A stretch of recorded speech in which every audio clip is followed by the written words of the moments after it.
Bom dia, mais uma manhã com Deus, priorizando a palavra de Deus, e nesta manhã do dia 6 de novembro, nós vamos meditar de João, do capítulo 1 ao capítulo 3, e que a paz do Senhor encha o teu coração nesta manhã.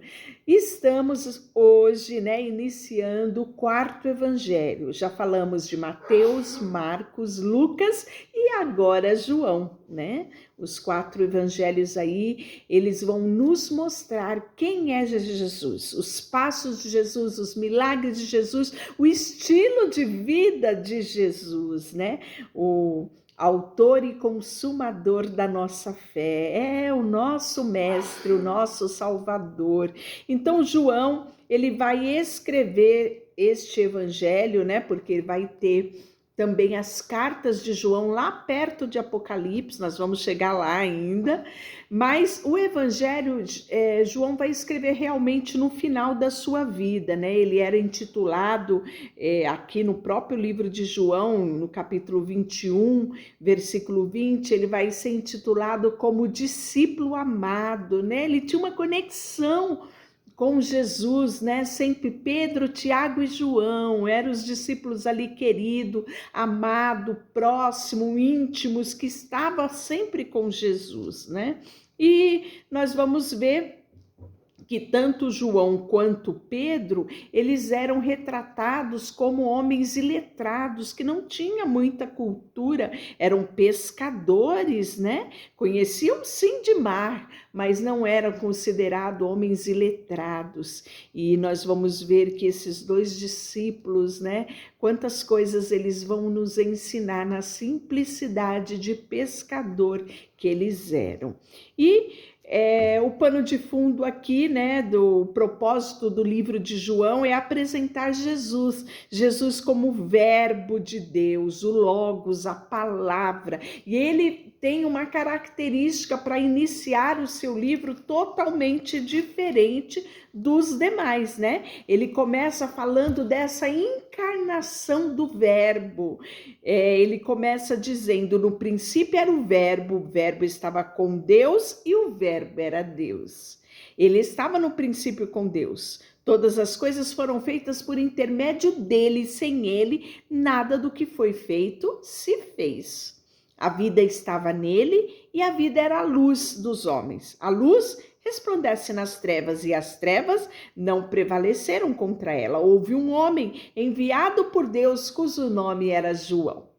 Então ele fala desse verbo encarnado que é Jesus, que estava desde o princípio com o Pai, Quando a gente fala sobre Gênesis, lá no momento onde o homem é criado, nós vemos o texto falando, façamos o homem segundo a nossa imagem e conforme a nossa semelhança. E ali nós vemos a Trindade, Então Jesus estava no princípio, desde o início, Desde o princípio com o Pai. Então ele foi este verbo que era Deus, E esteve entre nós. Então João, ele traz essa característica.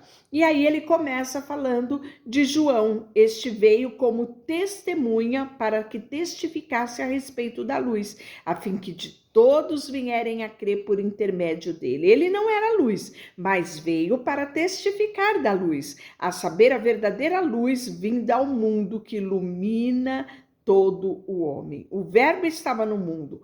O mundo foi feito por intermédio dele, mas o mundo não o conheceu. Veio para o que era seu e os seus não o receberam.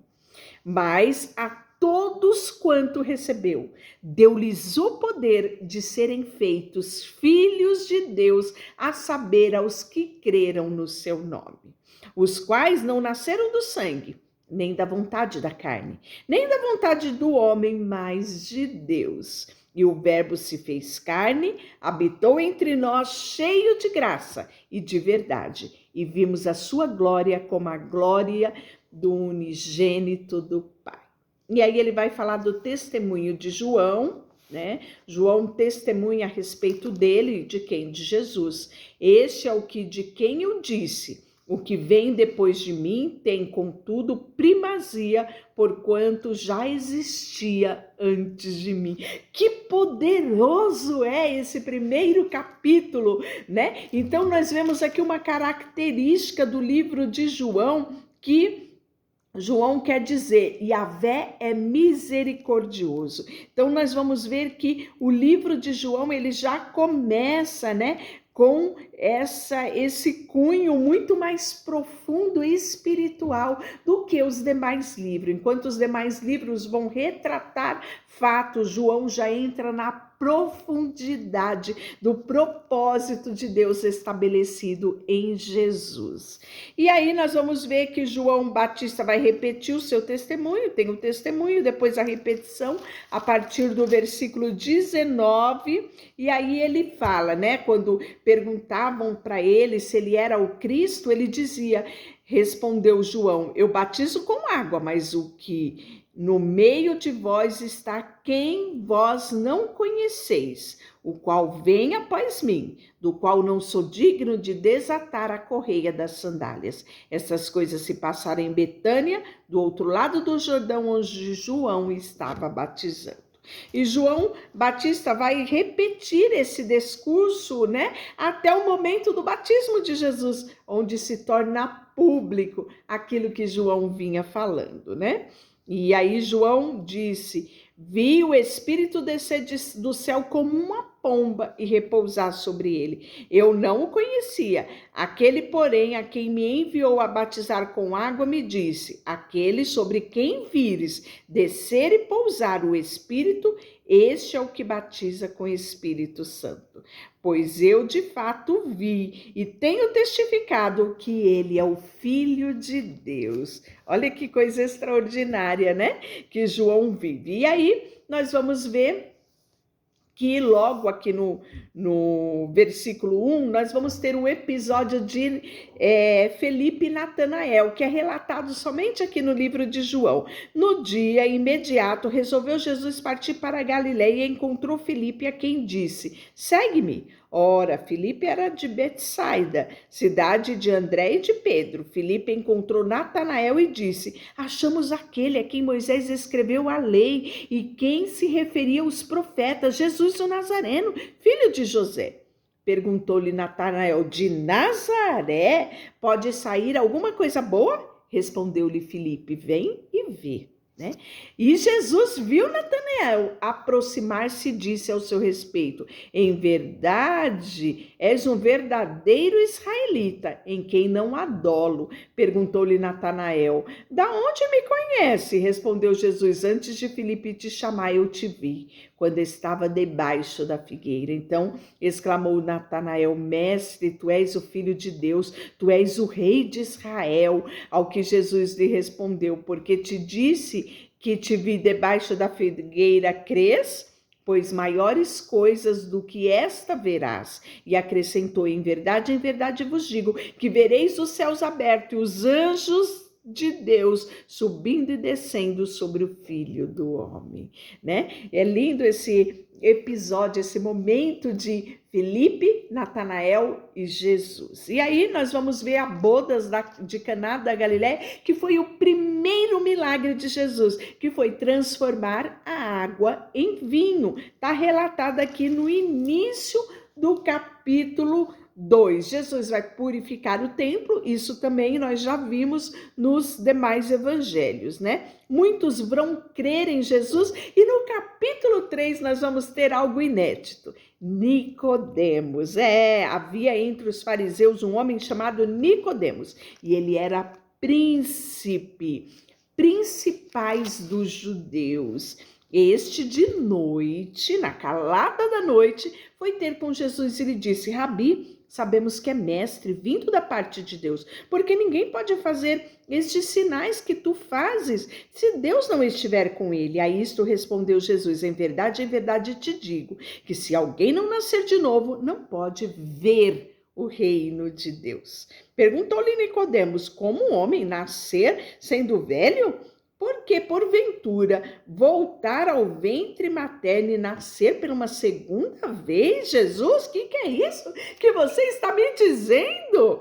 E aí respondeu Jesus: em verdade te digo, que quem não nascer da água e do Espírito não pode entrar no reino de Deus.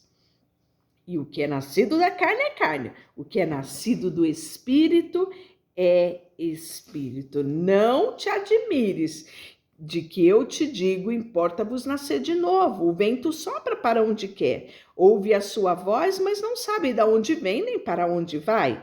Assim é todo o que é nascido do Espírito. Então lhe perguntou Nicodemos: como pode suceder isso? Acudiu Jesus: tu és mestre em Israel e não compreendes estas coisas, Nicodemos? Em verdade te digo que nós dizemos o que sabemos e testificamos o que temos visto, contudo não aceitais o nosso testemunho. Se tratando de coisas terrenas, não me credes. Como crereis se vos falar de coisas celestiais? Ora, ninguém subiu ao céu, senão aquele que de lá desceu, a saber, o Filho do Homem, que é lá do céu. E de modo porque Moisés levantou a serpente no deserto, assim importa que o Filho do Homem seja levantado, para que todo aquele que nele crê tenha vida eterna. E aí vai falar sobre a missão do Filho, porque Deus amou o mundo de tal maneira que deu o seu Filho unigênito para que todo aquele que nele crê não pereça, mas tenha vida eterna, né? Eu acho que esse é um dos textos talvez mais famosos do livro de João, porque nele declara o propósito, a missão de Jesus aqui na terra, porquanto Deus enviou o seu Filho ao mundo para que julgasse o mundo, não para que julgasse o mundo, mas para que o mundo fosse salvo por ele. Quem nele crê não é julgado, e o que não crê já está julgado. Em outras versões, condenado, porquanto não crê no nome do unigênito Filho de Deus. O julgamento é este, que a luz veio ao mundo, e os homens amaram mais as trevas do que a luz, porque as suas obras eram más. Olha como isso é real, não é? Que Jesus está falando. E aí ele vai dar outro testemunho de João e nós vamos ver que logo amanhã nós vamos falar de uma coisa tão maravilhosa, de um capítulo também que eu gosto muito, que é o encontro de Jesus com a mulher samaritana. Amanhã, viu? Deixa eu orar por você. Senhor, nesta manhã, colocamos diante de Ti o nosso coração. Queremos crer sim, Senhor. Como foi falado aqui por João, como João Batista profetizou, queremos crer que Tu és o Filho de Deus, o Salvador da humanidade, aquele que deixou o seu trono de glória para morrer em meu favor. Eu aceito sim, Jesus, o Teu sacrifício. Eu aceito sim, Senhor, o Teu nome, o Teu Espírito, a Tua vontade. Tu és o Salvador da humanidade. Colocamos diante de Ti tudo o que temos e tudo o que somos, em nome de Jesus. Amém. Deus te abençoe.